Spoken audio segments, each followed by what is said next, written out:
Krishna, Krishna, Krishna, Krishna, Krishna, Krishna, Hey. Krishna, Krishna, Krishna, Krishna, Krishna, Krishna, Krishna, Hey. Krishna, Krishna, Krishna, Krishna, Krishna, Krishna, Krishna, Hey. Krishna, Krishna, Krishna, Krishna, Krishna, Krishna, Krishna, Hey. Krishna, Krishna, Krishna, Krishna, Krishna, Krishna, Raksha Mam. Krishna, Krishna, Krishna, Krishna, Krishna, Krishna, Raksha Mam. Krishna, Krishna, Krishna, Krishna, Krishna, Krishna, Pahi Mam. Krishna, Krishna, Krishna, Krishna, Krishna, Krishna, Pahi Mam. Rama Raghava, Rama Raghava, Rama Raghava, Raksha Mam.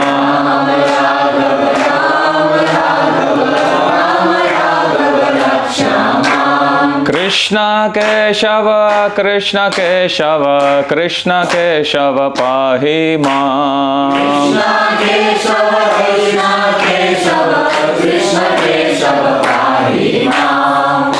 Hare Krishna. Thank you all for coming. Today is a very auspicious day. Tomorrow is also an auspicious day. Day after tomorrow also. Once one devotee sends a New Year card, Happy New Year card to Srila Prabhupada. And Prabhupada says, for a devotee, every day is a New Year. So Prabhupada says, we don't need to necessarily celebrate it separately like that. This morning I was reading one other memory of Srila Prabhupada. I think this happened in 1968. They are bringing a big birthday cake to Srila Prabhupada as a surprise with a candle. And then Prabhupada looks at the birthday cake. I think they had one candle per 10 years. So there is like 7, 8, something like that. Prabhupada was 73, 74. So then they tell Prabhupada, Prabhupada, you blow off all the candles in one go, in one breath. And then don't tell us, but make a wish. They are telling this to Prabhupada.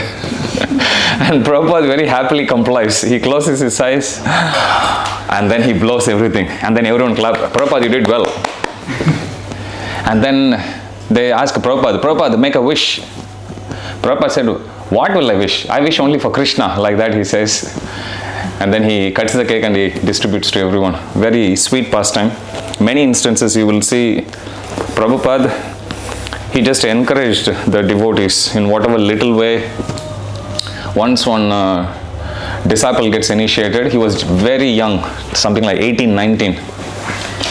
And then he brought as dakshina to Srila Prabhupada, because on initiation you are supposed to give some donation to the Guru. He brings his own old beach towel to Srila Prabhupada. What can you do with that? Prabhupada still used that as a doormat. So Prabhupada never said no, he always encouraged whatever little service everyone can do. So today we are going to start on this beautiful book called Krishna. So if you go to the contents, the table of contents,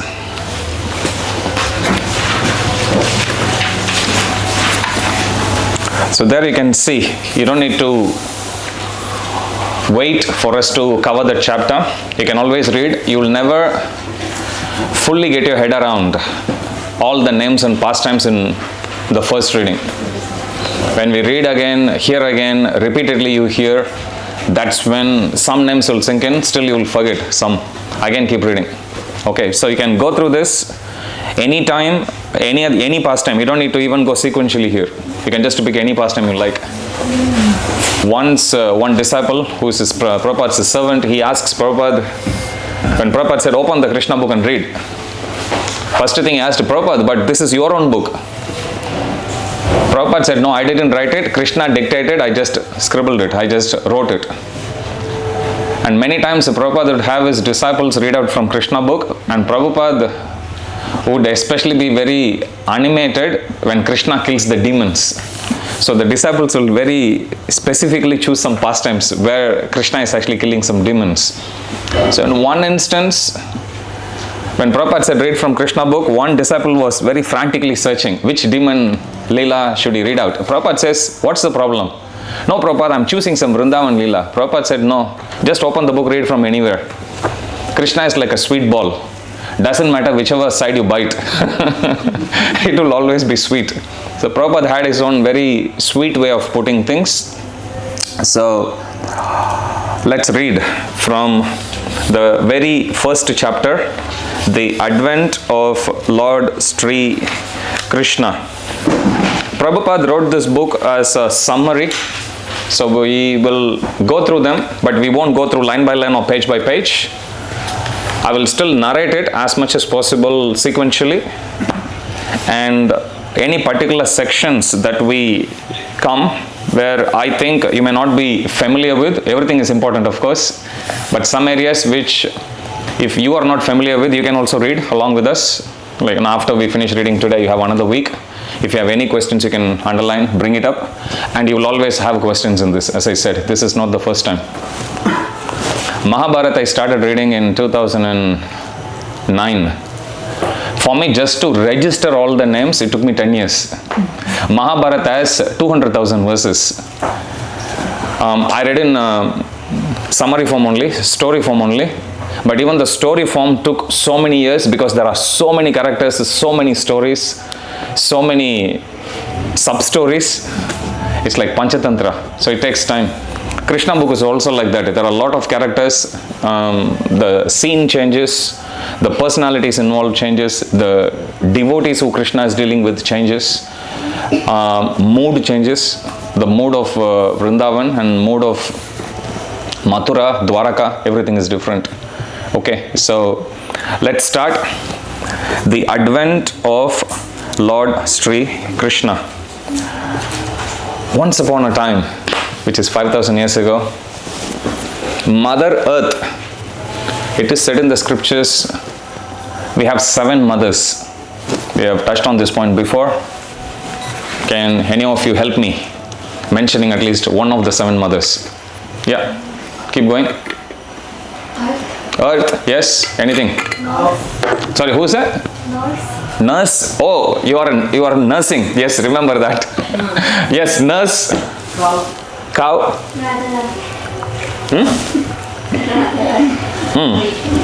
Radharani is okay. I'm talking about more categories, not specifically personalities. So we mentioned earth, we mentioned the cow, we mentioned nurse, Brahman Patni, wife of Brahmanas. Any other? Anyone can think of who we normally address as mother? Wife of. Very important. Our biological mother. Yes, that's one of the 7 mothers. 2 more. Anyone? Wife of teacher. Wife of Guru. Well, you are confusing me. Yeah, wife of Guru, correct. One more. Famous in England. The queen. Queen, thank you.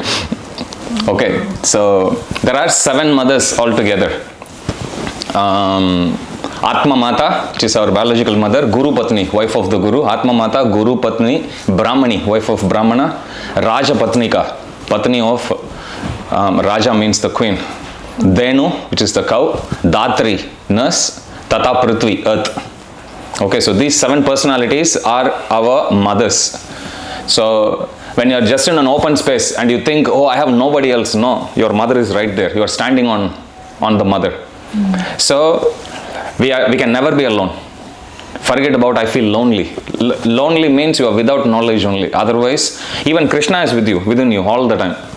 So we can never be lonely. Whether be it in material world or in spiritual world, we are always with someone. It's just a question of us being aware of it. That's all. Okay. So 7 personalities are there. So once Mother Earth, she felt overburdened by unnecessary military strength. It is said that Mother Earth can carry any amount of weight, but she can't carry the weight of someone who speaks a lie. So you'll become very, very heavy for her to carry. But when the number of people who speak lie increases, she'll find it even more burdensome. So here, unnecessary military strength means normally there is a certain amount of military strength that's needed to maintain peace, to maintain law and order.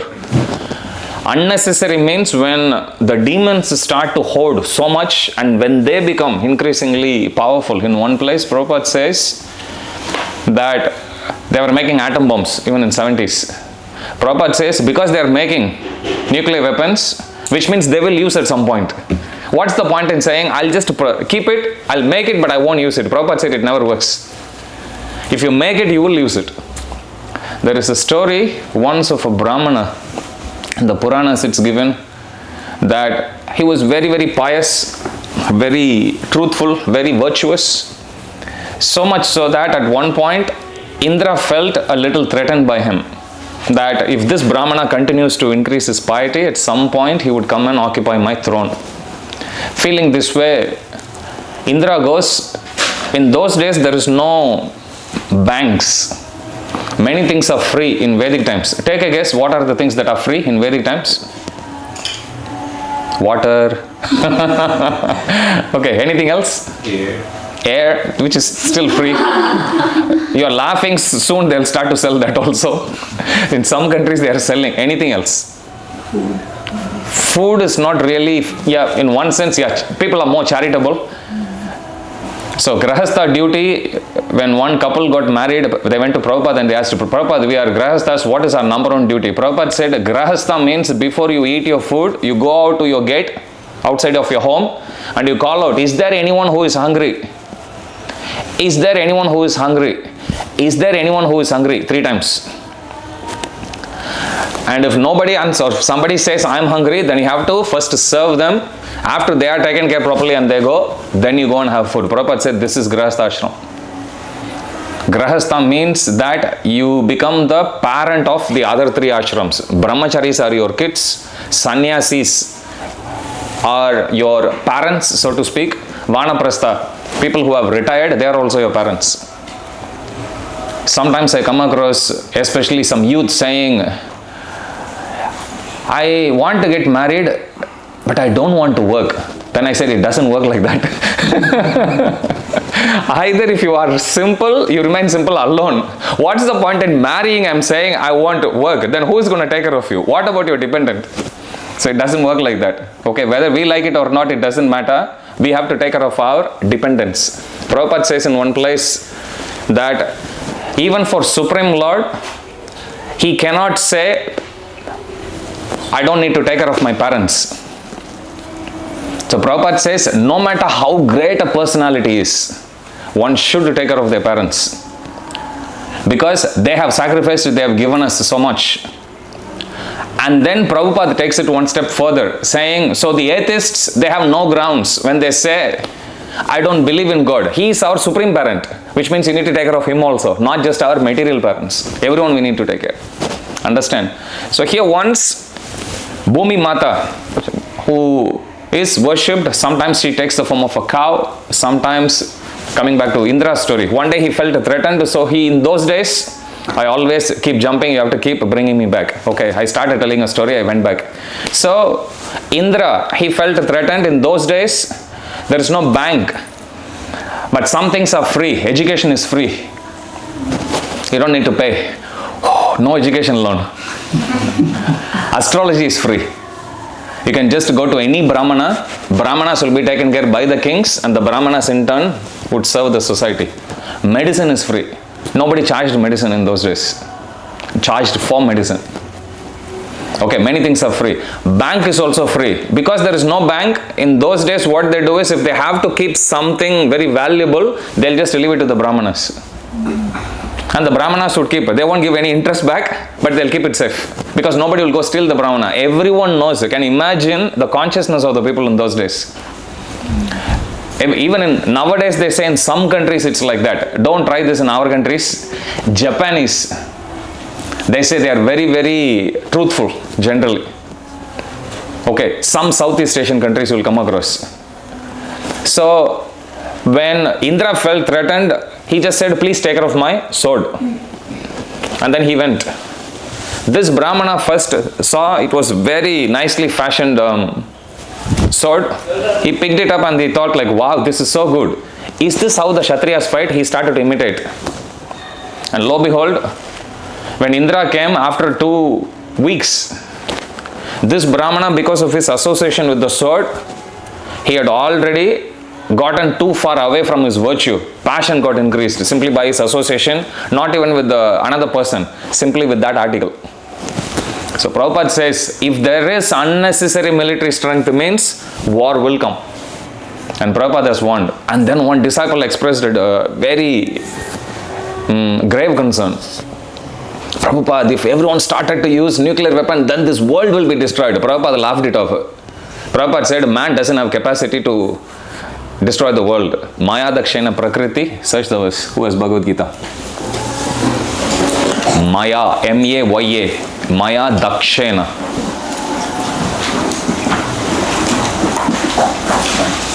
Prakriti.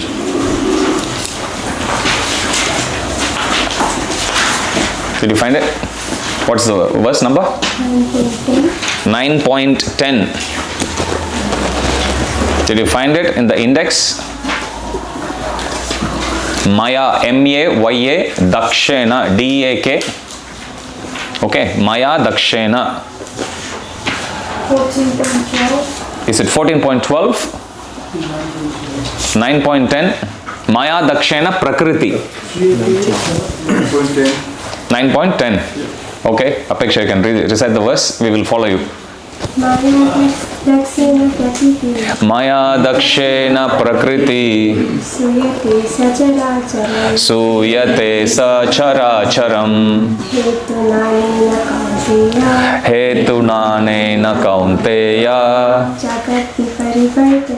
jagad viparivartate. Okay, someone else can read the translation. Anush Acharya. Okay, yes. This material nature, which is one of my energies, is working under my direction, O son of Kunti, producing all moving and non-moving beings. Under its rule, this manifestation is created and annihilated again and again. So Prabhupada quoted this verse and he said, here Krishna says, Maya dakshena prakriti suyate characharam. This material nature is working directly under my supervision, which means unless Krishna desires, nobody can destroy the material nature. So Prabhupada said, nuclear bomb is there. What is a nuclear bomb in comparison to sun? Even if everyone uses, Prabhupada said, you take anywhere, you take bushfire, and you see for miles and miles, like hundreds and hundreds of miles, you will only see like no vegetation at all. Some dark smoke would go, most of the trees are burnt. And then you go back, and then if you happen to pass through the same area after 3 months, you will see what happens. Fresh vegetation comes up. Anywhere you will see, there will be life.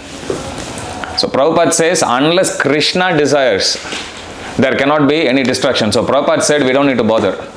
And then Prabhupada said in another place, even if they drop atom bomb, you just look at them, raise your arms like this and say, this is Krishna. So Prabhupada has given, because there was India-Pakistan war, 1974 I think. At that time also, disciples were there in Delhi, Vrindavan area, which is pretty close to the border.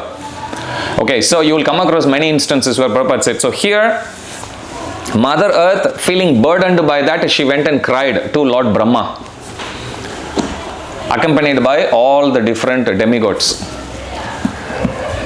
So if you look at our whole universe, there are 14 planetary systems. We live in the 7th planetary system.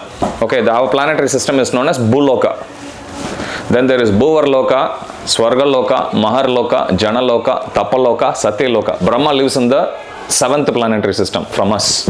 Okay, if you take ours as 1, 2, 3, 4, 5, 6, 7, he lives there. So Bhumi Mata, accompanied by all the different demigods. As she goes, she has power to go. As she goes, she is accompanied by all the other principal demigods, including Lord Shiva, Narada, everyone, and then everyone goes to the topmost planet, Brahma.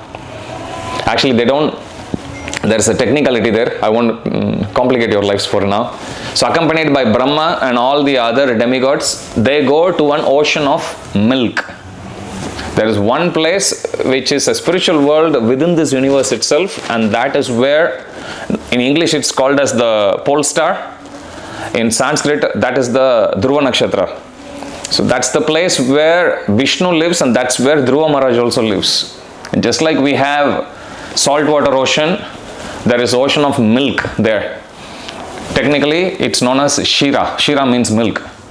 Shira Daka Shayi. Shira means ocean of, Shira means milk. Shira Daka Shayi means one who is reclining, one who is lying on Shirodaka ocean. Okay, he is known as Shirodaka Shayi Vishnu.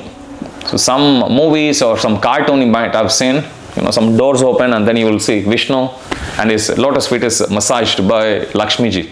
So that's the Shirodaka Vishnu.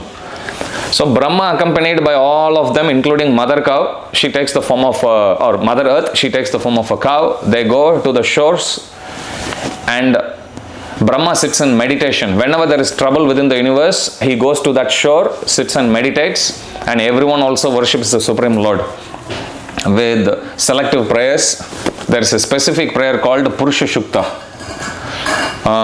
We can go through Purusha Shukta some other time. Sahasra Shirsha Purusha Sahasra Aksha Sahasrapad. Sometimes we recite during the Homa.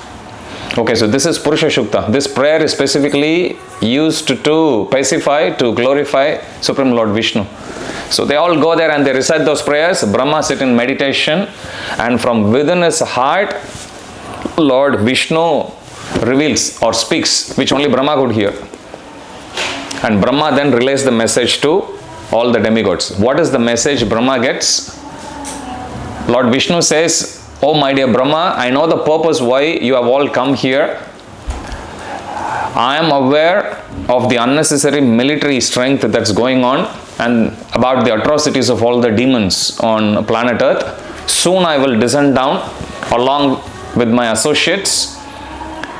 You tell all the demigods to take birth in different places like Vrindavan, Mathura and other places, and when I come perform my Leela or my pastimes, then they also can accompany me. They can also participate in it. They can also assist me in my activities."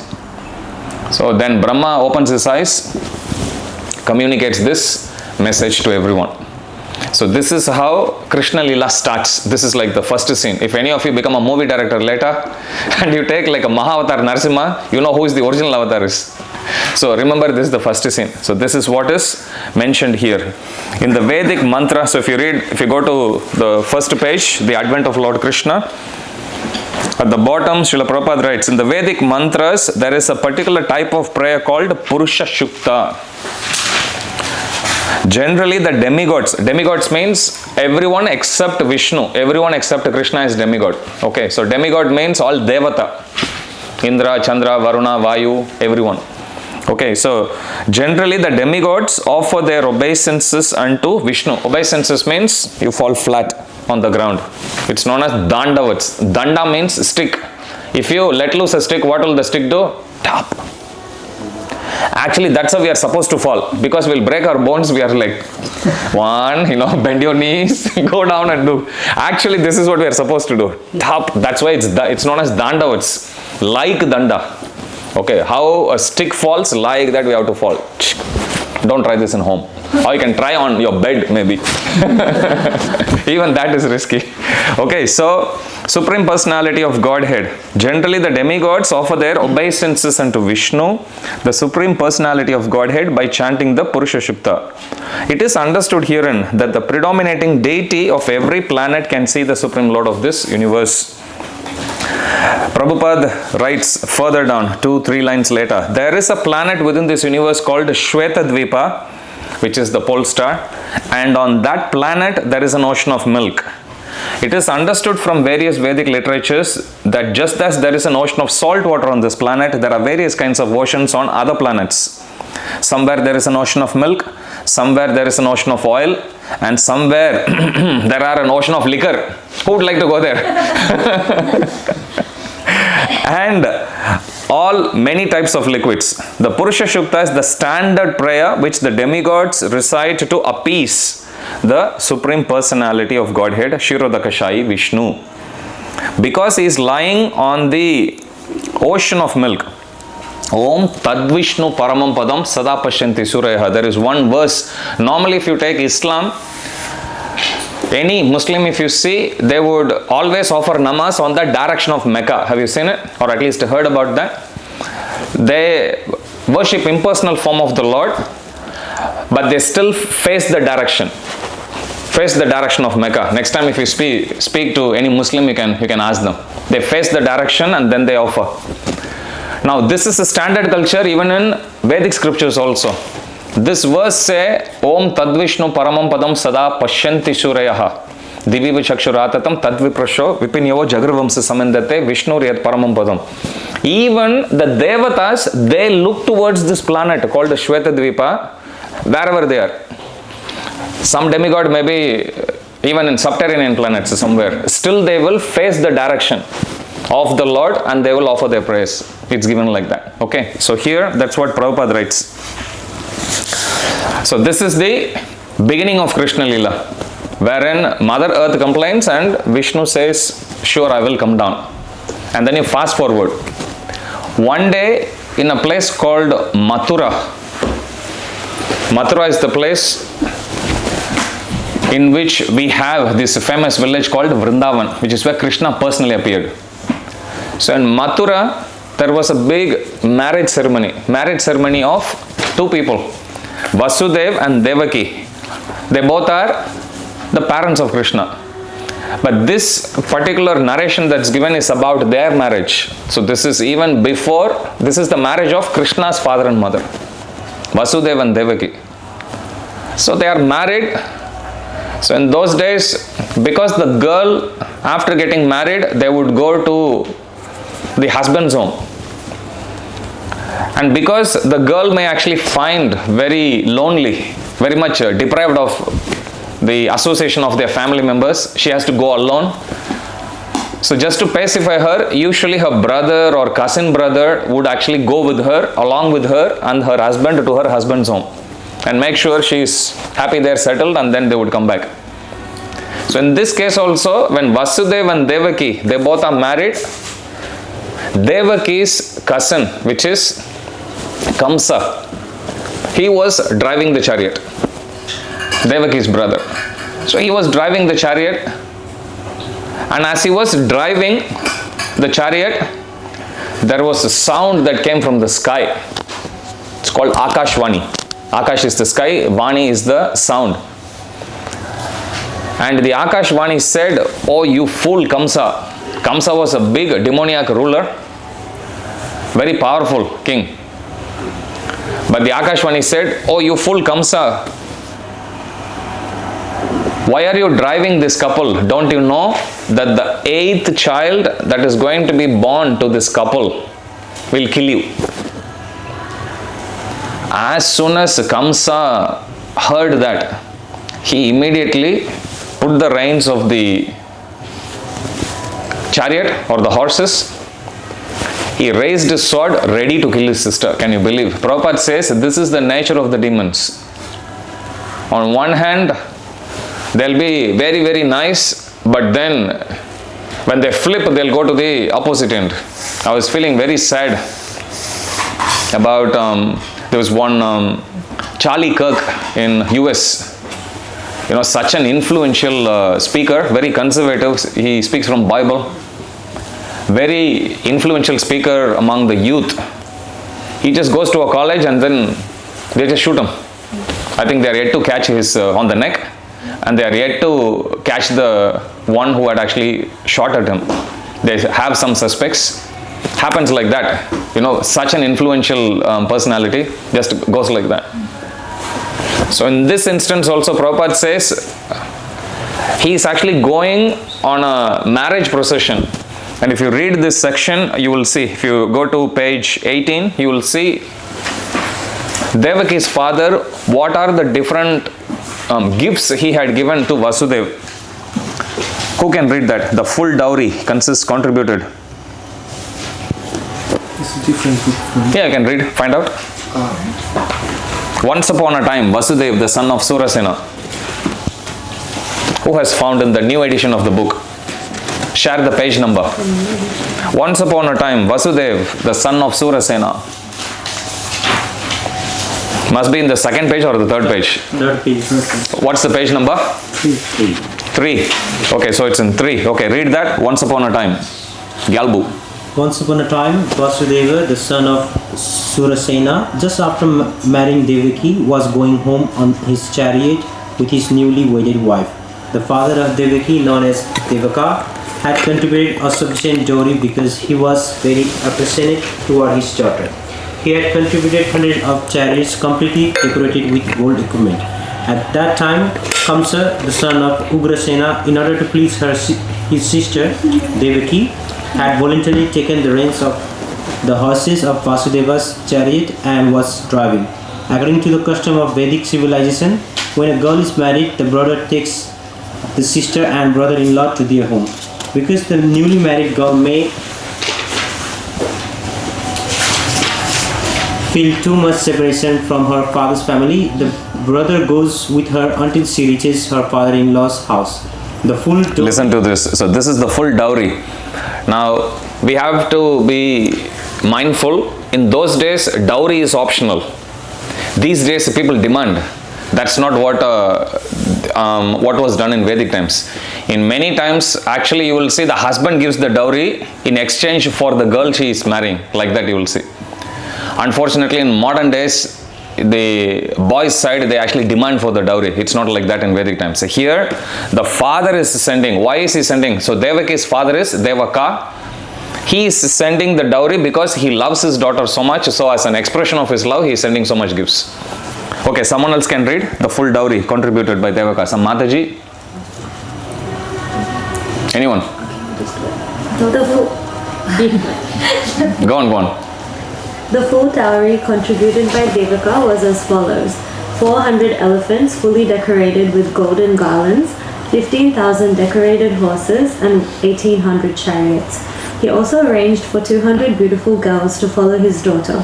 The Kshatriya system of marriage, still current in India, dictates that when a Kshatriya is married, a few dozen of the bride's young girlfriends, in addition to the bride, go to the house of the king. The followers of the queen are called maidservants, but actually they act as friends of the queen. This practice is prevalent from time immemorial, traceable at least to the time before the advent of Lord Krishna 5,000 years ago.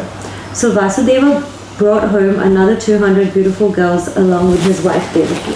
So Devaki had those many friends. So when Vasudeva marries Devaki, Kshatriya system is her friends also go with her. So she will always feel at home. In addition to being driven by her brother to her future or her husband's home, she is also accompanied by 200 girls. So Prabhupada says, Vasudeva, when he marries Devaki, those 200 girls who come, he also maintains them. He takes care of their well-being also, health and well-being. Okay. So this is the scene. Procession is going to happen or happening. At the time Kamsa is driving the chariot. Suddenly he hears this Akashvani. Now Kamsa puts the reins down, picks up his sword and ready to kill his dear sister. And at that time, Vasudeva, who is her husband, he intervenes and he says, Kamsa, why are you doing this? Strihatya, it's given in Srimad Bhagavatam, some personalities should never be punished, even if they are wrong. Take a guess. Who are some of those people?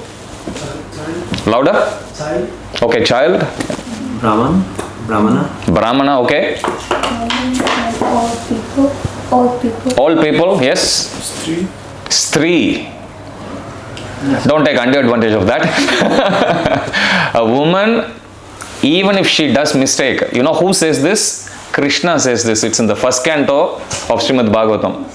Even if a woman does mistake, she is not supposed to be punished. And one other personality is given. Take a guess in this long list. Old men, brahmanas, women, child. I'm sorry? No, women means everyone. Madmen. Why? Take a guess. Why are madmen said they should not be punished? Already they are mad, so they are... They're already mad, torturing themselves. What's there to, punish them more? It's like that, understand? So that's why madmen is also given, they won't be.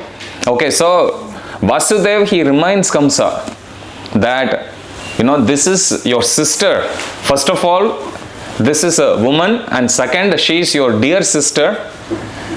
And third, even if a woman does mistake, you are not supposed to punish. What to speak of your position as a Kshatriya? If you read Mahabharata, you will find, because it deals a lot of Kshatriyas, and many instances you will see them saying out what military codes they follow. Like before Kurukshetra war, the generals from both the Pandava army and Kaurava army, they came together and they laid out the rules and they agreed, both the parties. Tell me some of the rules which you think would have appeared in that agreement. There will be no fight after sunset. That's a good one. You only fight until sunset. As soon as the sun goes down, you stop the fight.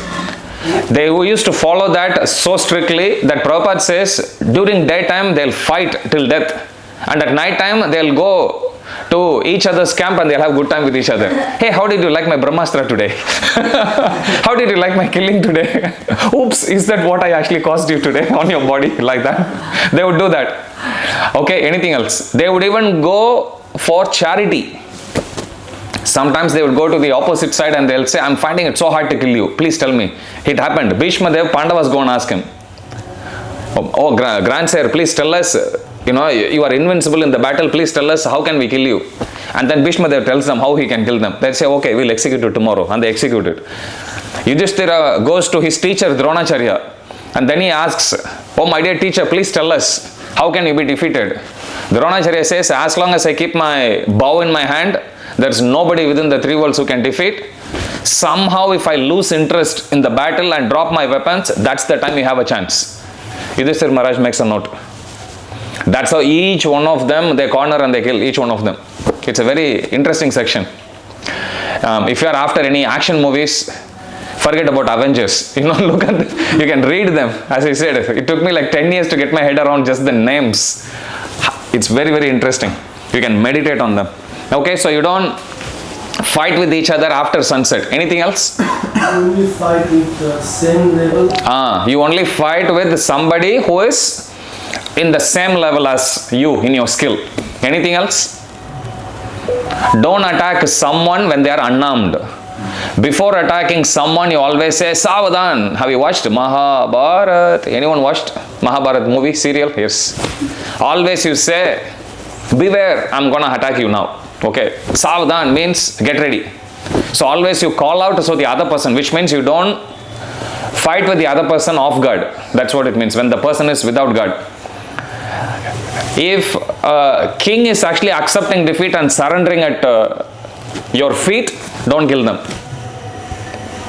Okay, if somebody is running away from battlefield, don't chase after them and kill. There's no question of shooting from behind. Impossible.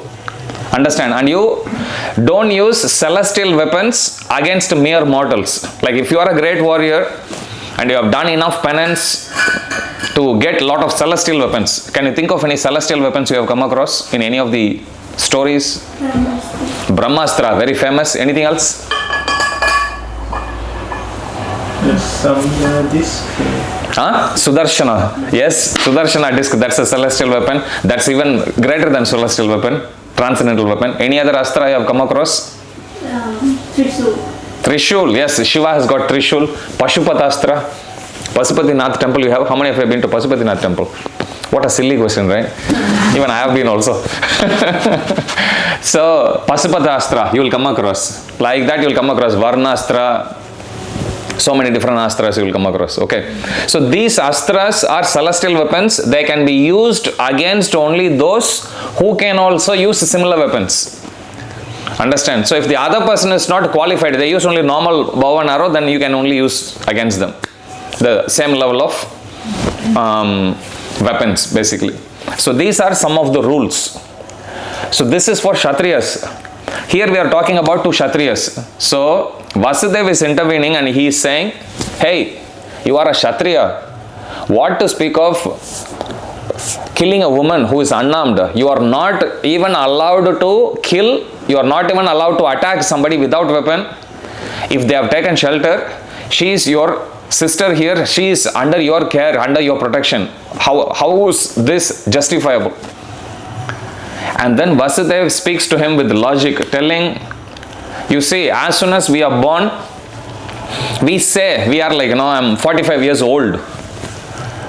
But even a little baby who is born in 6 months, you can say the baby is 6 months old. But 6 months old means if I am 45 years old, which means 45 years in my life is already dead. Does that make sense? So he uses this logic to say, right at the moment when you are born, you are only calculating your death only, every single day. You are not borning. You are not getting born every single day. Understand? So every single day that goes past, it simply means you are dying one day, second day you are dying, third day you are dying. Okay, your lifespan is reducing. So Vasudev tells him that death is inevitable. Whoever who is born in this planet, be it humans, be it animals, be it birds, be it anybody, as soon as they are born, with every single day you go past, you are dying. Bhagavatam says one verse. Search for it in your mobile. Ayur Harati. A-Y-U-R. Ayur Harati Vai Pumsam Udyan Hastam Chayanyashau Tasyarte Chananicha Uttama Shloka Vartaya. Preeti, did you find it? Okay, did everyone find it? What's the verse number? Canto 2, chapter 3, verse 17. 2.3.17. Ayur Harati. Okay, so Srimad Bhagavatam 2.3.17. Preeti, you can recite the verse. Ayur Harati Vai Pumsam Ayur Harati Vai Pumsam Udyan Astam Chayan Asam Udyan Astam Chayan Yashau Tasyarte Yachananita Uttama Shloka Vartaya. Roman, can you read the translation? You are still searching. Anyone else? What's your name, Prabhu? Dipesh. Dipesh. Okay, read the translation.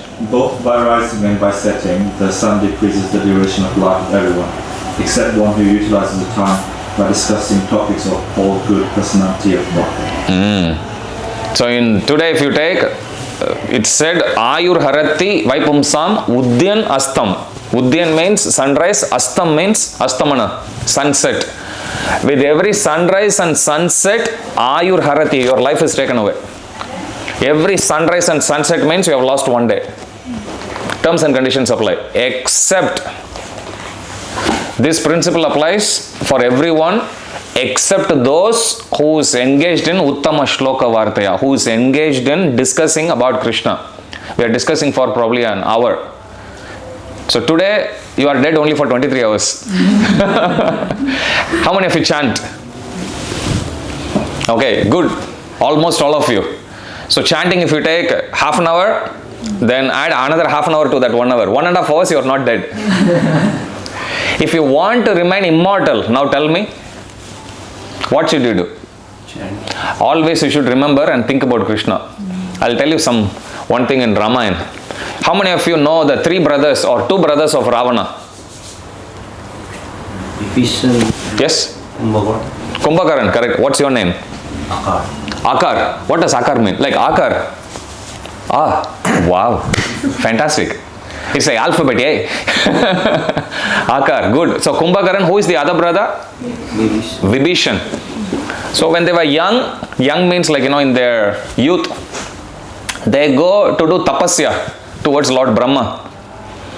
And all 3 of them, they pray very, very sincerely and they undergo very, very severe penances. Finally, Brahma comes.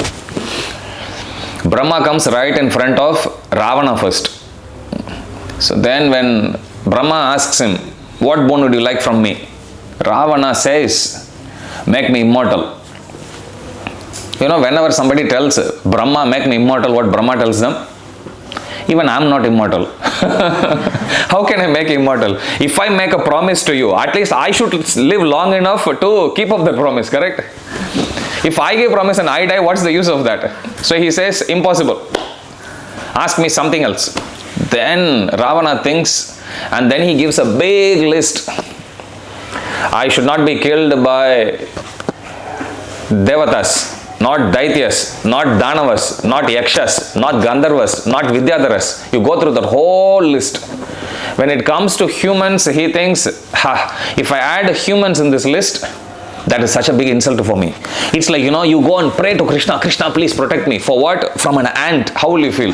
What? An ant? You feel like, this is such a big insult to my pride, right? So like that Ravana thinks. You are laughing now. Ravana thinks about us like that. He thinks about humans like that, and he says, humans, forget about them. And then he skips humans and he skips Bhuloka, goes to all other lower planets also. And he says, I want immunity from all of them. Brahma noted everything. He says like, okay, tatastu. And he goes. Lord Ram also notes this. And that's why he came as a human to kill him. Okay, so terms and conditions apply. So then, next he goes to Kumbhakaran. When he goes to Kumbhakaran, Kumbhakaran is already doing so much tapasya. You know him, he is like a big, burly Rakshasa. He devours so much, drinks so much, eats so much. So when Brahma goes in front of him, at that time, Devatas come and whisper in his ears, my lord, can we have a team meeting before you give him boon? Then they pull him aside and they tell, this Rakshasa, right from the time he was born, he is just devouring everything. He is doing all of that even without a bone. If you give him the bone, can you imagine, what havoc he will wreak here? So please do think about it. Then Brahma says, but he has done penance, I have to give him some bone. Then Brahma's wife Saraswati says, don't worry, I will control his tongue. So when Brahma says, what bone would you like? He is already tired. Instead of saying Indra, he says Nidra. Sounds the same. Oh, that's not what I meant. Brahma says Tatastu and he goes away. So they all actually pull him down like that. So Mother Saraswati controls his tongue. He actually, have you come across that experience in life? You want to say something, that's not what I wanted to say. It goes out, blurts out. Goes. Like that he says, instead of Indra, he ends up saying Nidra. Brahma doesn't wait, he says, so be it, and he runs away. Then he ends up 6 months in a year he'll sleep, and then 6 months in a year he'll wake up. But you should read that section in Ramayana, how he goes to sleep and what all things they have to do. They have to get elephants to come and move his body. There is a whole description that's given. He's such a big gigantic demon. Now third, after giving boon to both of them, he goes to Vibhishan. Vibhishan, despite being born in the family of demons, like Prahlad Maharaj, he was a great devotee. So Vibhishan tells, when Brahma asks, what boon do you want? Vibhishan says that, please make me remember the lotus feet of the Lord. Please make me a good devotee of Lord Vishnu. You know what Brahma tells him? Brahma tells him, your brothers wanted to be immortal. I tell you, you are immortal. Understand? Because all he desired is to be a good devotee of Krishna. So, when we spend our time, understand every effort that we make matters. Many times we'll think we are lazy, it's cold outside, why should I go to temple? It's hot outside, why should I go to temple? It's windy, why should I go to temple? Mind comes up with so many things. You listen to all of that and you still do what you want to do. Just because a thought comes in your mind doesn't mean you should act on it. I've given this example. Sometimes you go for a birthday cake, multi-layered cake is there. Mind will come up with some stupid thought, right? What will they do if I actually push it down? Have you come across? Hey, come on, man. How many of you have thought like that? Sometimes it comes. Everyone is putting the hand up. All are sadist like me. Happens. But we don't act on it. Understand? So we don't need to act. Sometimes some lustful thought may come. Some negative thought may come. Just because a thought comes, you just think, let it go. You just continue. Okay. So you don't need to act on it. But remember this, just because a thought comes, it doesn't mean you have to act on it. Many times, we forget this point and we hold on to that thought. And at that point, your mind will say, anyway, you thought about it, might as well do. Just to do this, I will let you go.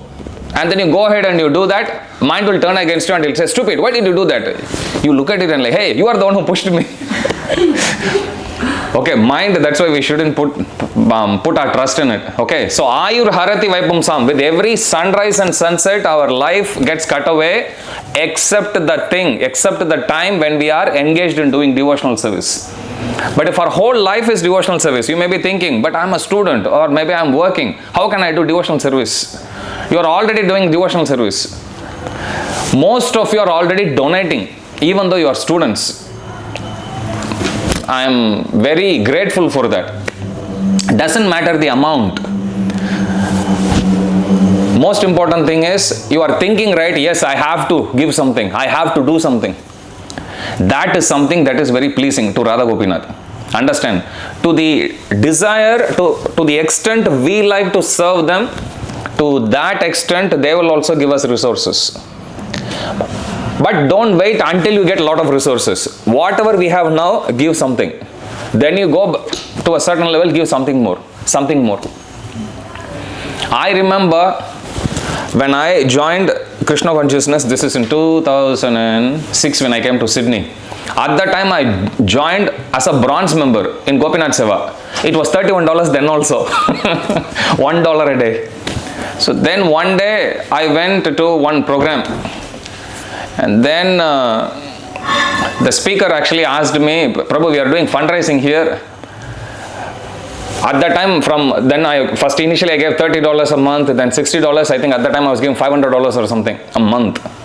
So then he gave the mic and he said, you can share what inspired you. So then I was holding the mic and I told them, actually, I would like to give more. But at this point of time, I could only give 500. But this is how I actually started.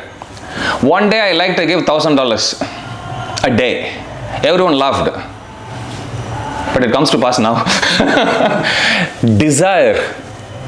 We simply need to have desire to serve Krishna. Simply have the desire. Everyone will laugh. You will also laugh. Hey, how is this possible? But actually, it will be possible. Okay, so Ayur Harati Vaipumsam. Buddhyan Astam Chayanyashav. So if we have the desire, so don't think that, but I'm working outside, I'm doing here. No, still you are giving a part of the results to Krishna. Understand? Whatever credit you get at work, give it to Krishna. Krishna, it's only by your mercy I was able to be, or I am successful in my career. I am successful in my studies. I am successful in everything. Like that. Understand? So with every little bit you connect like that, then your 24 hours, even your sleep will be connected to Krishna. Because you won't be sleeping thinking, finally I get to sleep. Not like that. You will be thinking about next day morning. If you are thinking about next day morning, wow, after taking rest, I can wake up again and I can serve Krishna like that. Then you are on the good path. But if you are thinking, finally I can sleep, then I will pray for you. Initially that's how it will start. But trust me, once you become active, then you can't wait to serve Krishna more and more and more. Understand? So like that. So here, Vasudev, he uses all the different logic. You know, as soon as a person is born, the person is actually starting to count his death only. Your lifespan never increases. However, terms and conditions apply. If we engage whatever we have in service of Krishna, to that extent we will become immortal. If we are 24/7 engaged in service of Krishna, Kapila Dev says that when you get so intense in your devotional service, you won't even realize when you quit the body and take another body. It will be like that. So continuous. You will be beyond the bodily consumption. Have you got this experience? Sometimes it could be some festival or somebody's birthday, or you're so much involved in something that you forget to eat, forget to drink, forget to sleep also. All of us? Nobody has that experience? How many of you have that experience? At least in some instances. You have that? No? Sometimes it happens. Like that, when our bhakti becomes so intense, we will come to a point when we won't even realize that we are actually living in this body. Life will be very, very seamless that way. So Vasudev says all of this and he says, so your biggest problem here is the 8th child. Not from Devaki, not from the other 7 children. Then Kamsa thinks, yeah, that's a good point. He says, Devaki is not my enemy. Only Devaki's 8th child is my enemy. Then he thinks, first 7 children, they are also not my enemies. Vasudev is known to be a man of honor. So Vasudev tells Kamsa, I give you my word that as soon as our child is actually born, I will bring the child to you. Prabhupada writes that Vasudev is known for his promise so much that even someone like Kamsa was convinced when Vasudev says, this is my promise, I will follow it.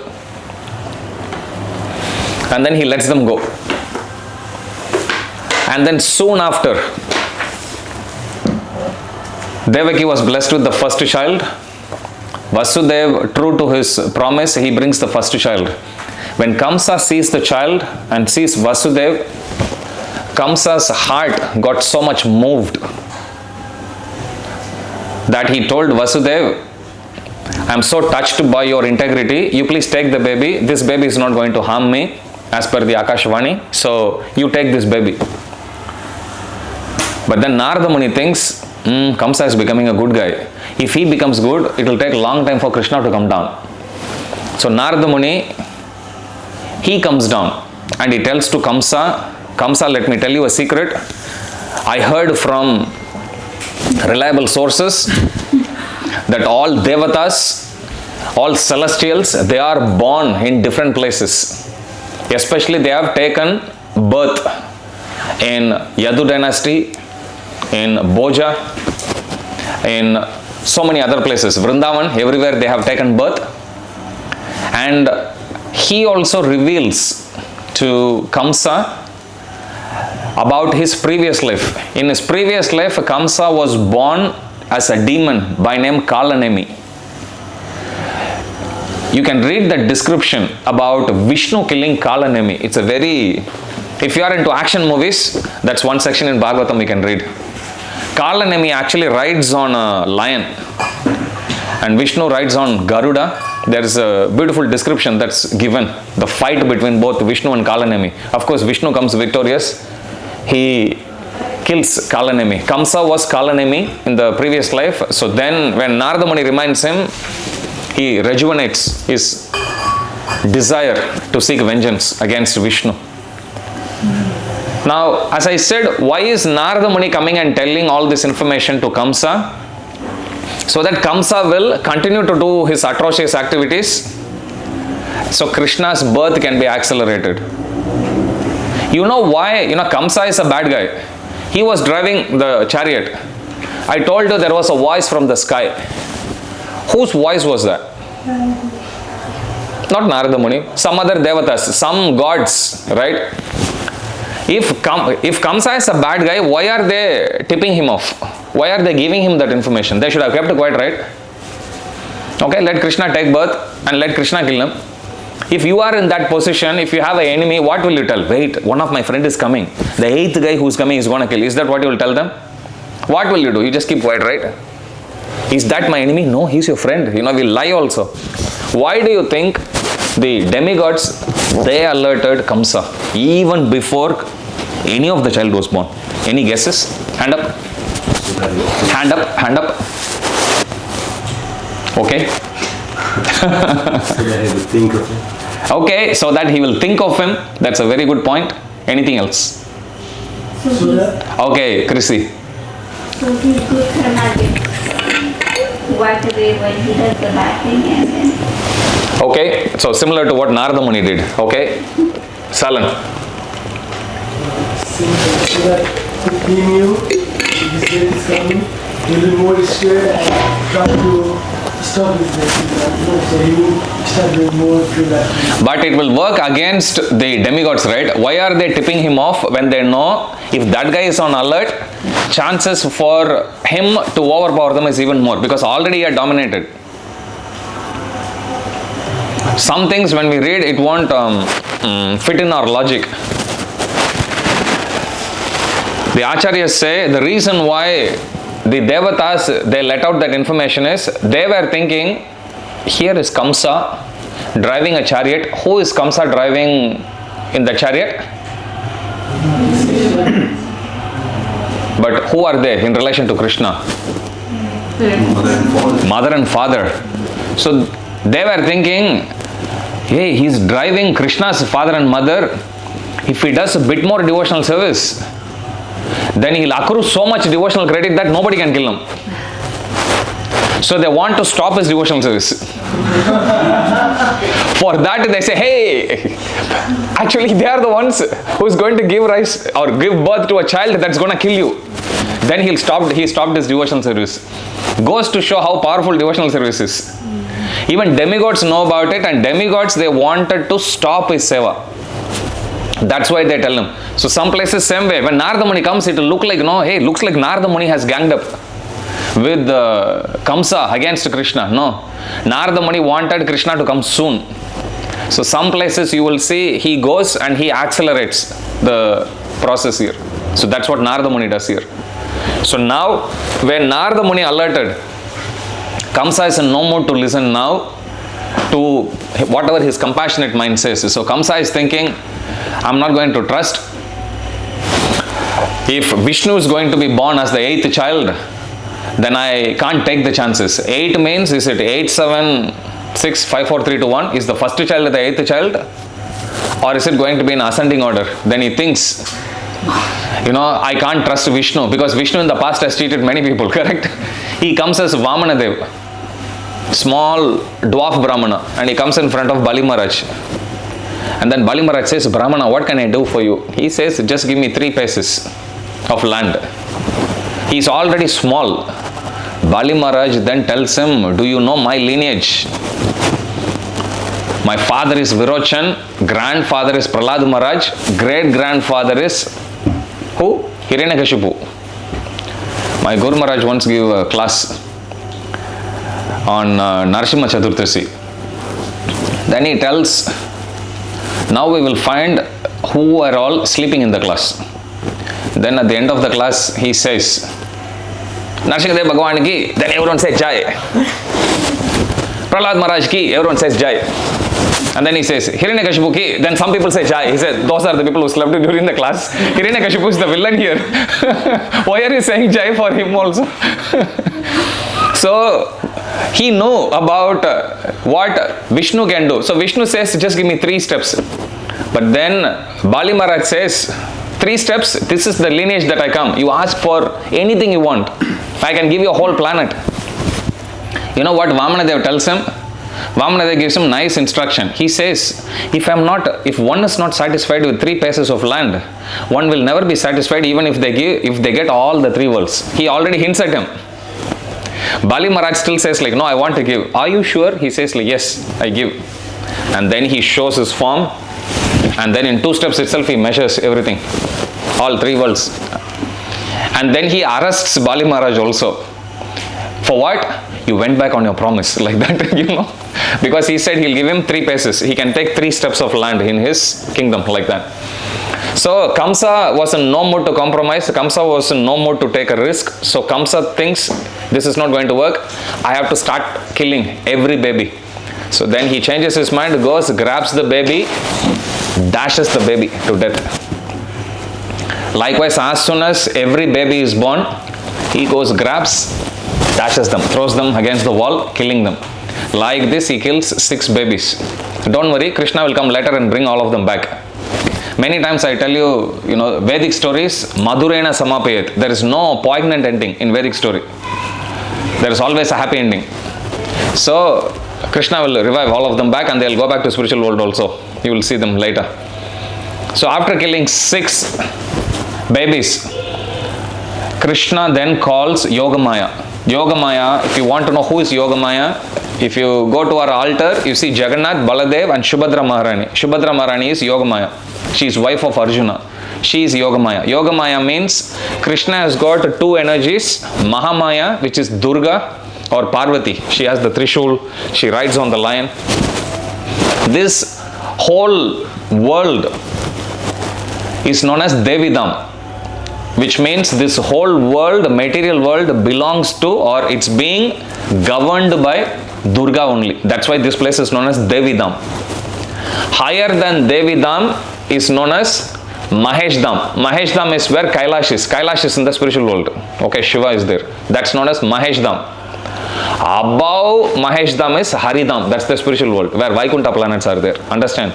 But the place where we live, this place is known as Devidam only, which means here we are ruled by Durga Devi only. That's why she carries Trishul. Trishul means a trident. Trident represents 3 types of miseries. We have discussed this at least a couple of times. Let me test your memory. Tell me the 3 types of miseries which is represented by the trident. Okay, first one. Adi Daivik. Who said that? Okay, what's the meaning? We don't know Sanskrit. Tell me in English. Misery is given by Devi. Misery is given by the Devatas, demigods like that, like bushfire, earthquake, raining. These days when rain starts, you don't know, is it raining, drizzling? It just pours like anything. Okay, scorching, all of that. Okay, Adi Daivik. What's the second one? Adi Bhautik. Okay, example. Correct. Misery is caused by that Mataji, that Prabhu, this Prabhu, that Mataji, everyone. Adi Bhautik means misery is caused by all the other living entities around us, including mosquito, snake, everything. Okay, then what's the third type? Adhyatmik. What's the meaning? Half spiritual. Okay, what does Adhyatmik Klesha mean? Who caused that? We are. We ourselves are. Our own mind. Adhyatmik means, so misery is caused by our mind, misery is caused by other living entities, misery is caused by Devatas. Among the 3, which is the one that we can do something about? Adhyatmik. At least that much we can do. Other 2 we can try. Okay, if somebody causes disturbance, get up and go. If they chase after you, what can you do? Deal with it. Understand? So these 3 types. So this place is known as Devidam. She is known as Mahamaya. But Krishna has got similarly spiritual energy. She, just like this is Devidam, which is managed by Mahamaya, Yogamaya, she controls all the spiritual world. All arrangements she make. So when we take shelter of Krishna, Krishna puts us under her control.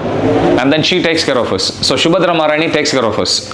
So when you pray to Subhadra Maharani, we have to pray, please keep me under your control. Please keep me engaged in the service of Krishna. That's what we should pray to Subhadra Maharani. So Krishna calls Subhadra Maharani, which is Yogamaya. And he says, now an expansion of me, which is Balaram, he is now going to appear within the womb of my mother Devaki. Transfer him from her womb to the womb of other wife of Vasudeva. Her name is Rohini. So then he says, after you transform him there, we both will be born as brother and sister, and you will be celebrated in the whole world by different names, because you will fulfill everyone's material desires. And Krishna gives the name of her, how she will be worshipped, how she will be called. So if you go to 2nd chapter, 1, 2, 3, 4, 5, 6, 6th paragraph. Since you will appear as my contemporary sister. Who found that paragraph? Hand up. Okay, name again. Your name. Full name. Deepesh Chandra. And your name, sir? Akar? Surname? Chaulagain. Oh, Chaulagain, like Krisi Chaulagain. Okay, I'll remember now. Okay, Akar Chaulagain and Deepesh Chantial. Yes. Okay, Chantial. Okay, Deepesh Chantial. Okay, read the paragraph. Since you will appear.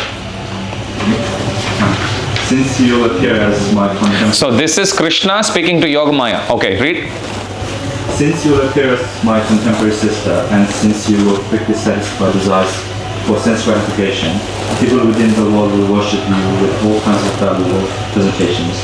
incense, candles, flowers, and offerings of sacrifice. People who are after materialistic perfection will worship you under the different forms of the expansions, which will be named Durga, Bhadrakali, Vijaya, Vaishnavi, Kumutta, Kandika, Krishna, Madhavi, Kanyaka, Maya, Narayani, Ishani, Sarata, and Ambika. So you see, Krishna is giving her all these names, saying after you appear, people, because they are after materialistic benefit, they will worship you using different paraphernalia like incense, candles, so many things he says, and offerings of sacrifice, flowers, everything. Okay, there is one name he says, Chandi. In our Vaishnava line, Sampradaya, there is Acharya by name Chandidas. Chaitanya Mahaprabhu, when he came 500 years ago, there are some devotional work he would read again and again and again. Srimad Bhagavatam he would read again and again. Some devotees would read, he would hear, he would also read. 2 sections in Srimad Bhagavata Puran, Chaitanya Mahaprabhu would love reading and hearing about. Anyone would like to take a guess? What are the 2 favorite sections of Srimad Bhagavatam, Bhagavata Puran? Louder? Okay, good guess. No. Dhruva Maharaj, Prahlad Maharaj. Okay, so 2 Maharaj, Dhruva Maharaj and Prahlad Maharaj. Both were 5-year-old little boys. So Chaitanya Mahaprabhu, when they started performing their bhakti, full on, and Chaitanya Mahaprabhu would read and hear. Apart from that, Chaitanya Mahaprabhu would also recite devotional poems of Jayadev Goswami, Vidyapati, and there is one other poet by name Chandidas.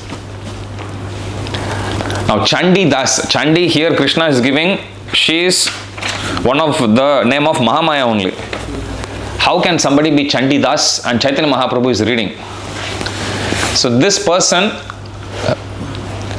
he is a great worshipper of goddess Kali. You know, how many of you know who is Kali? Goddess Kali? You know. So that's Kali. So every day he would go and offer flowers to her, worship her. His brother is a devotee, Vaishnava. But he is a Shakta. Shakta means Shakti worshipper. He would worship Kali only. So every day he would worship. One day as he was looking to go to the temple to offer Kali something, he couldn't find. Normally he would take a basket of flowers. He couldn't find the flowers. He frantically searches and finally he finds one flower. He grabs it, runs towards the temple and offers it to Kali. And much to his surprise, on that particular day, Kali comes out of the deities. And she says, "Oh beta, I am very satisfied with your worship. Please ask me a boon." Now he gets shocked. Every day I offered you baskets of flowers, you didn't come. Today I offered one flower, you have come. And then she says, every day you offered flowers to me directly. The flower you offered to me today was actually brought from a Vishnu temple by your brother. Without knowing that it's prasad, you brought it to me. And this is from my brother. There is nothing more dear to me than Mahaprasad of Vishnu. And then he says, who is Vishnu? Now he becomes a little receptive. And then Kali goes on to glorify her brother, which is Vishnu. And then she initiates him in chanting Hare Krishna Mahamantra. And that's why from that day onwards, his name came to be known as Chandi Das. So Chandi Devi is his guru. And he becomes so devotional, he writes devotional poems of Vishnu that Supreme Lord himself comes and reads that. Okay, so that's Chandidas. So here Krishna is saying you will be known by each of these different names. Do you have names of these goddesses in Nepal? Yeah, most of them, we know, Chandi, Bhadrakali. So they are all same personality, which is all Mahamaya, Durga Devi only. Okay, so he says that, and then he says, you transfer my brother. And then he goes to say about who his brother will be. Who else has that page? Can someone else read? George Harrison. You can read? That's not George Harrison. I always mix up. What's her name? Prajna Tamang. Okay, Prajna Tamang. Where is George? What is George Harrison's name? I'm sorry, say it again. Lakshmi Tamang. I remember Tamang. I mixed up the first name now. Sorry, small mix up. Okay. Yes, read the translation.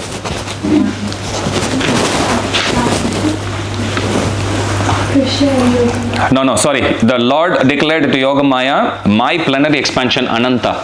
Did you find that? Yeah. The Lord also declared to Yogamaya, my plenary expansion Ananta Sesa is within the womb of Devaki.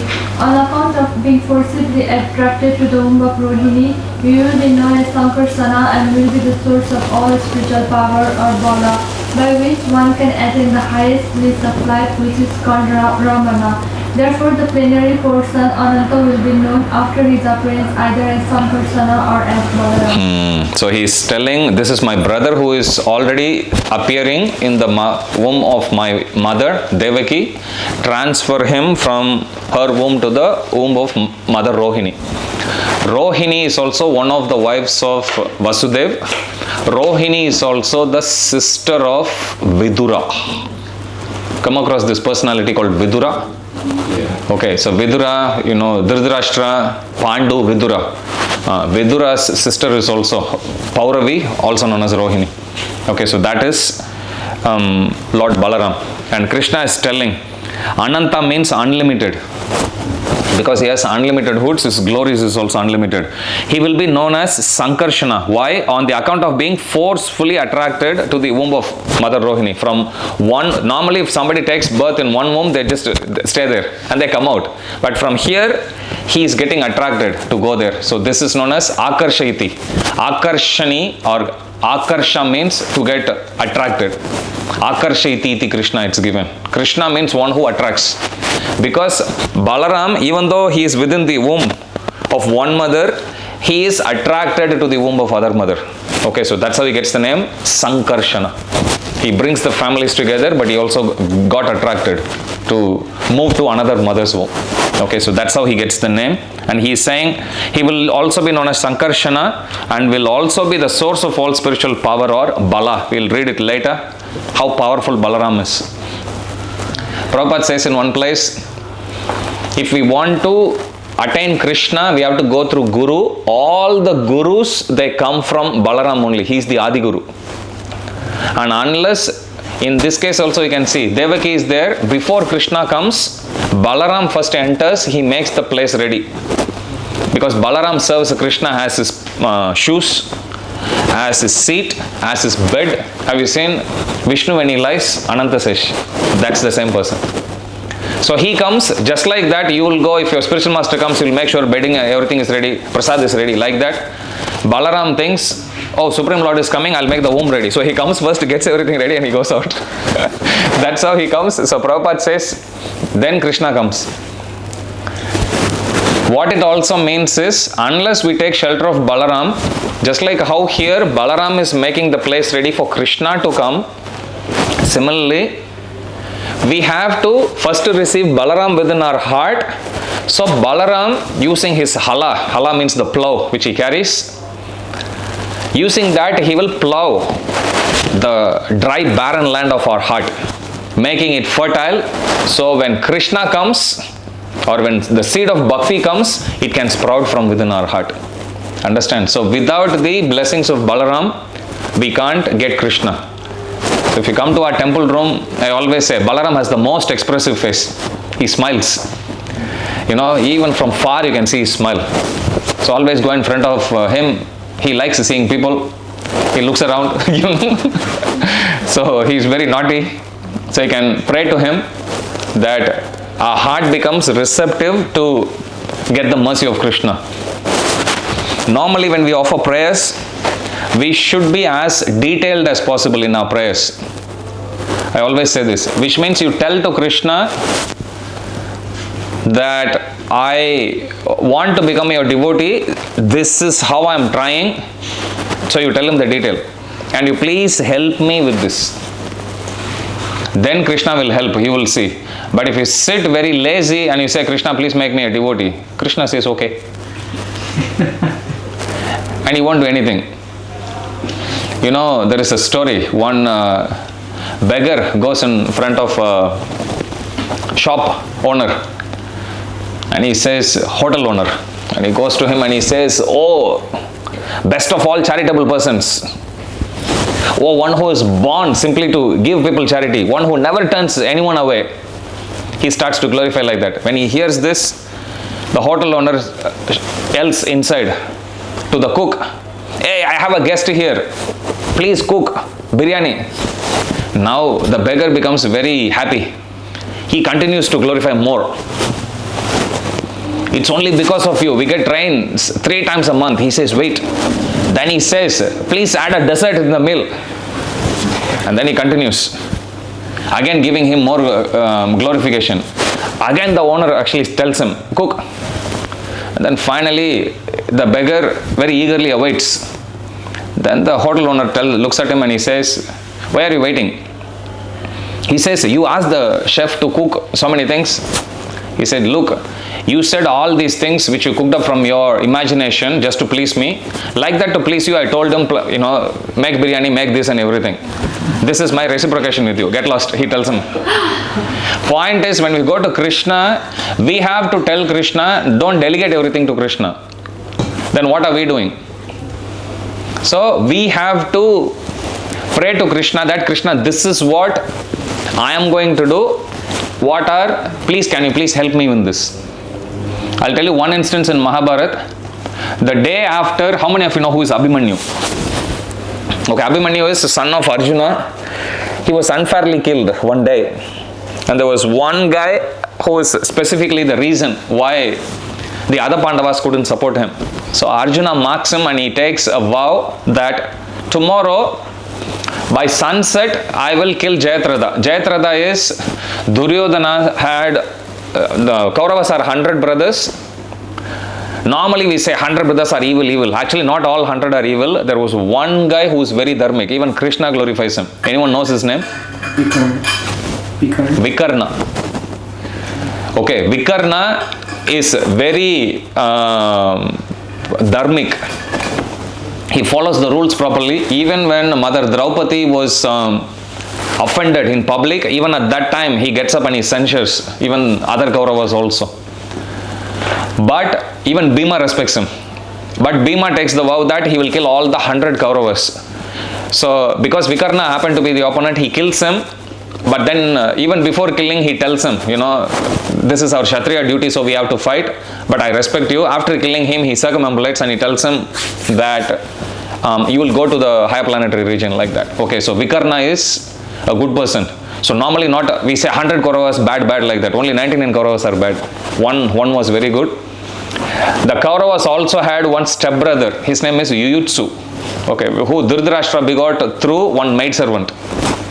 Yuyutsu was also good. In fact, he becomes the guardian to Parishit Maharaj. Later on when Pandavas go, at that time, Parishit Maharaj was the heir apparent. Yuyutsu was actually left under his care also. So you will see. Yuyutsu was very close to Pandavas, even though he is not counted as one of the Kauravas because he is born for a Shudrani. But still he was a good guy.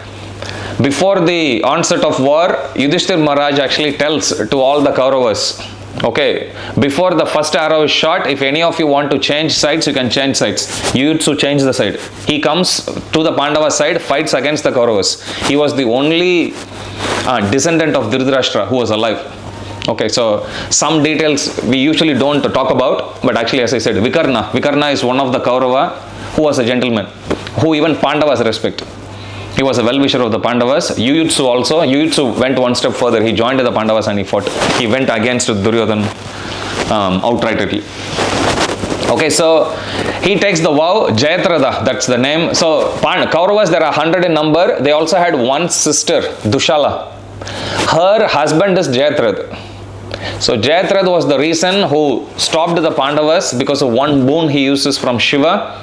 He was able to stop. Arjuna is fighting somewhere else, but the other 4 Pandavas couldn't go to help Abhimanyu. So because of that, Arjuna concludes he is the reason for Abhimanyu's unfair killing. So he takes a vow. Tomorrow, by sunset, I will kill Jayatratha. If I don't kill Jayadratha. I will set up fire and I will enter into fire, which means I will die.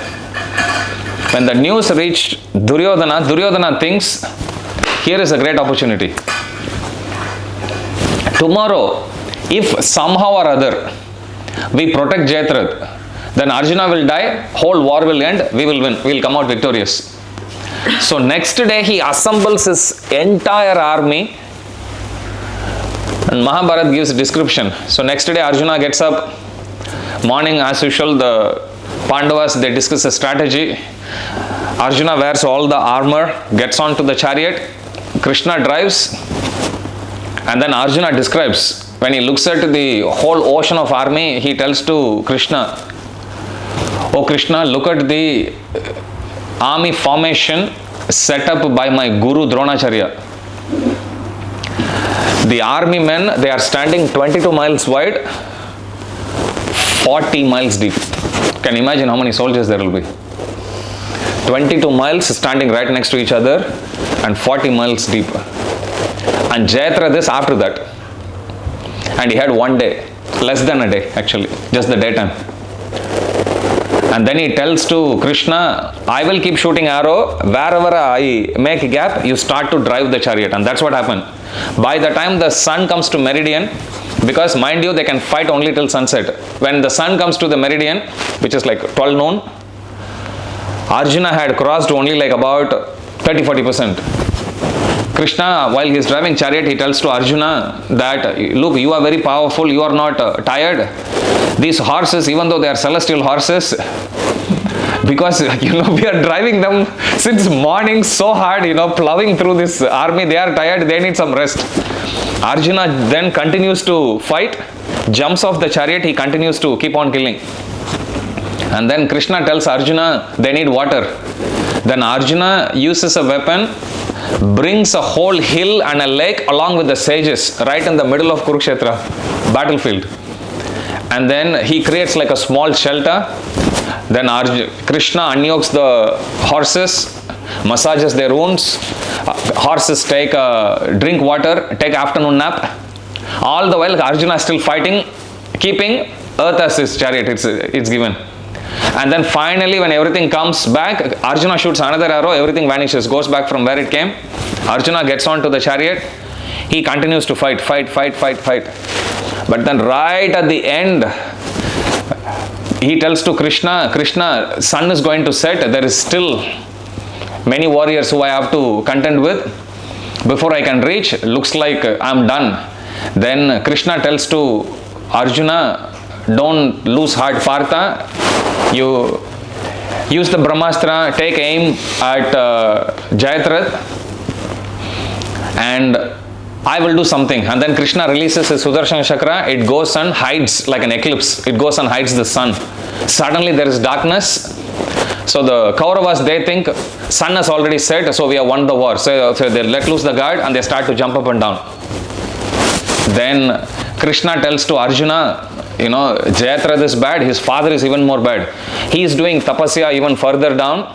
He has given boon to his son that whoever makes his son's head fall to the ground, that person's head will burst into pieces. So nobody dared to kill Jayadratha. Because if they kill, he goes and touches the ground, then that person also will be bursted. So then Krishna tells him, what you do is, you shoot this guy, behead him, carry his head and make sure it lands on the lap of his father who is sitting and doing meditation there. and then Krishna says, okay, ready, and then Krishna releases the Sudarshana. Then suddenly sun comes out in its full glory because it's still not set yet. Then everyone is shocked. Then Arjuna releases the arrow, it beheads Jayadratha, head goes, lands on the lap of his father who is chanting Om, Om like that. Suddenly if something falls on your lap, what would you do? One day I was talking with my friends, two of my friends, I was in year 11, and the topic of our discussion was, can snakes climb tree? And we were talking. In school, we have like a big garden and we were like talking. very intensely. I said like, no, it's impossible with their weight. How can they? They said like, no, I have seen in one video, because no YouTube, nothing. I'm talking, this is 1995. New York! You used to be peacocks in your previous life. Bow, bow, bow. Remember all of that? In your previous life, you used to be like that. I was born then. I was in year 11. So, I was talking to them very intensely. We were discussing. I said like, no, impossible. Then I heard a sound, thop. Simply hearing that, I know what that was. And I turned, there was a 5-foot snake, fell straight from the top of the tree. Thop. I ran away. Too many close encounters with snakes. Then I thought, then my friend told me, I told you, right? I said like, yeah, I agree, run away. Snake must be thinking, you think I can't climb up? Look at what I'm doing, top. So anyway, so he is chanting Om, Om like that. Suddenly something falls. What would you think? He opens his eyes slowly and then he sees the head of his son. What do you think he would have reacted? Oh, so nice face, no? Like that. And then the head falls on the ground. Who caused the son's head to fall on the ground? Guess what happened to his head? Correct. So Krishna does a lot of cunning things like that. Okay, so point here is Arjuna didn't tell to Krishna, Krishna, I took a vow, please take care of it. No, Arjuna tirelessly worked, understand? Like that you will see many times Krishna comes and gives instruction. He tells to Yudhishthir Maharaj, go and speak. One day Bhishma Dev, he sits, I'll finish this, it's getting late, 8:20. Bhishma Dev, he tells to Duryodhan, tomorrow I will kill the Pandavas. And for them I have specially made 5 arrows. So he brings 5 arrows which are made in which looks like gold plated. And then he places the 5 arrows right in front. And he sits in meditation and he imbues with all his power of asceticism. Whatever tapas he has done throughout his whole life, he puts the potency of all of that in the 5 arrows. And he says, these 5 arrows I have imbued with the strength of my penances, which I underwent throughout my life. Tomorrow, with using each one of this, I will kill the 5 Pandavas. Don't worry. Duryodhana thinks, this is okay, but if I let Bhishma keep this, if somebody, Pandavas come and ask for charity, he'll give away. I better take it. So he tells to Bhishma, don't worry, I will keep it safe. I'll give it tomorrow. Then Bhishma says, okay, no problem. So he keeps it. Then Krishna, they finish the team meeting, like a debrief at the end of the day war, and then Krishna tells to Arjuna, come, let's go to the Kaurava camp. Then Arjuna says, Kaurava's camp, why should we go? Then he says, Duryodhana has kept 5 special arrows. In the past, you had once saved the life of Duryodhana. Arjuna did once. Against the Gandharvas, he fights and he saves the life of Duryodhana. At that time, Duryodhana became very obliged and he says, Arjuna, please ask a boon from me. Arjuna says, I don't want anything. If needed, I'll ask you later, like that. So Krishna reminds him that you go, he still owes you a boon. You go, and when he asks what boon you want, you just ask for the 5 arrows. So then he goes to Duryodhana. Duryodhana was about to sleep. Arjuna comes to his tent, and then he reminds him, hey, you remember you once offered me a boon? Then Duryodhana says, yes, what would you like? Do you want the whole earth? I can give you. Arjuna, if he had said yes, Kurukshetra war would have been finished at that time itself. But Arjuna says, no, I am a Kshatriya, I can't accept charity. I just want the 5 arrows. Then Duryodhana looks at him, which arrow? Then he says, the 5 arrows which Bhishma gave you. Then he picks up the pillow, very sadly he picks up and he gives him. And then while he goes, Arjuna, one question. Then Arjuna turns, who told you that I have these 5 arrows? He says, Krishna. Okay, we chant Krishna, Krishna, Krishna, Krishna. You know how Duryodhana chants Krishna, Kamsa chants Krishna, Krishna, Krishna, Krishna. Then next day Bhishma Deva comes and he asks Duryodhana, hey, give me the 5 arrows. Then he narrates the whole thing. Then Bhishma Deva shakes his head and he says, as long as Krishna is there, impossible. I told you. What can I do? You gave away. At least you would have kept it with me. But then Duryodhan thinks, I could have given it to you, but Krishna would have made another trick and taken it from you also. So like that you will see. Every instance, Krishna, to the extent that we are detailed in our service, to the extent, same way, chanting japa. Oh Krishna, please make me chant attentively. Krishna won't help. If you want help of Krishna, then you tell him the full details. Krishna, I want to chant attentively. Can you give me example of some details there? What preparation can you make to chant attentively in the morning? Please wake me up. Sorry, what? Please wake me up. Please wake me up. That's a good prayer. Anything else? No, I want specifics here. Like how that's even more important. Krishna, I will try my best to go to bed early. Please, no disturbance, no distracted thought. I want to go to bed early. Please facilitate so that I can go to bed early. Any other detail?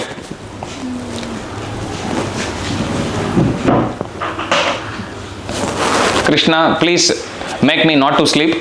I will take my precaution. Have you come across instances, you think I'll take very good night sleep, and then you go pick up the bed and have much more good night sleep there. Happens. Can't do much. But you pray to Krishna. Pray to Krishna, oh Krishna, I'm chanting your name. My mind is wandering here and there. I will make an attempt, but please bless me so that may I get some attraction towards your holy name. Understand? I offer this prayer to Radha Gopinath before chanting. Hare Krishna is a mantra, but this Hare is you Srimati Radharani, this Krishna is you Gopinath. Please make me remember that I am chanting your name. Many times we forget also.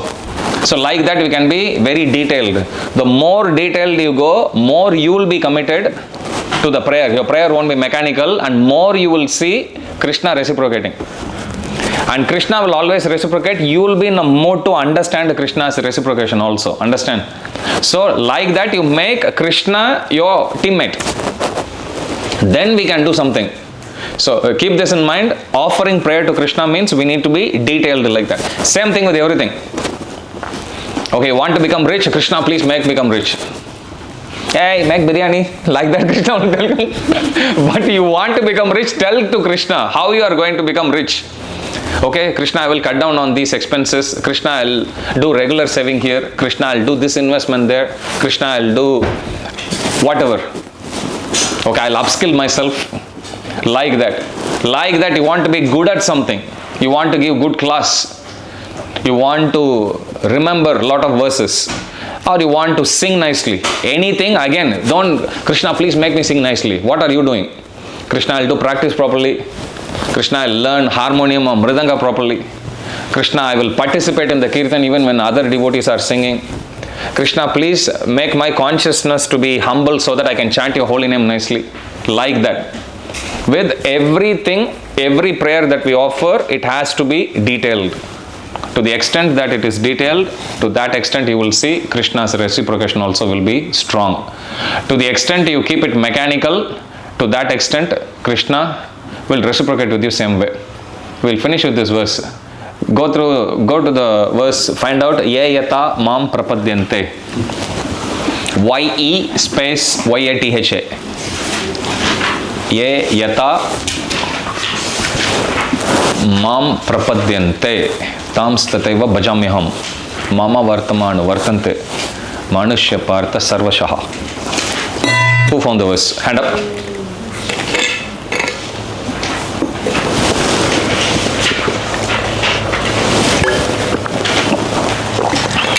Okay, Premanand, what's the verse number? 4.11. Okay, 4.11, everyone. Okay, Prasanna, recite the verse. Ye yata mam prapadyante tams tataiva bhajamyaham mama vartamanu vartante manushya partha sarvashaha. Someone else can read the translation. As all surrender unto me, I reward them accordingly. Everyone follows my path in all respect, O Son of God. So read the first sentence again, louder. As all surrender unto me, I reward them accordingly. See, correct. As all surrender unto me, I reward them accordingly. Which means, ye yata mam prapadente means, to the extent you surrender, to that extent I will reciprocate. That's what it means. To the degree of your surrender, to that degree I will reciprocate. So when you go to Krishna, you tell Krishna, this is what I will do. I need help here, then he'll do the help. Because you are doing your part, Krishna will do his part. But if you don't do your part, Krishna also won't do his part.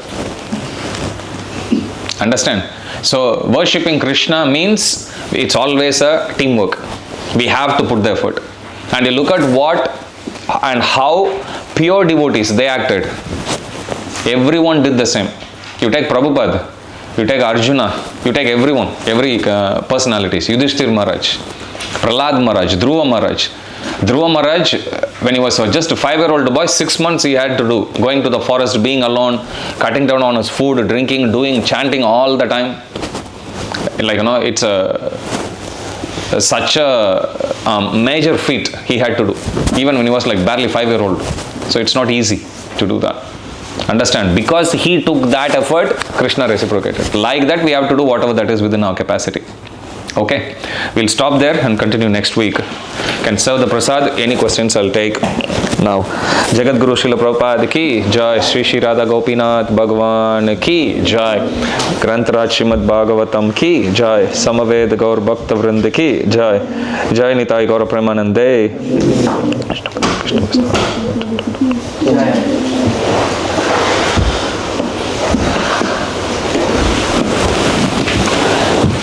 We have a long weekend in October. I'm not sure if it's the same time when Devamrita Maharaj is here. Anyone knows the dates? No. Okay, anyway. No, not Vyasa Puja. When Maharaj is here. You don't know? Okay. Anyway, we'll plan for a day trip somewhere. We will, if any of you have some ideas where we can go, please do share. We can consider the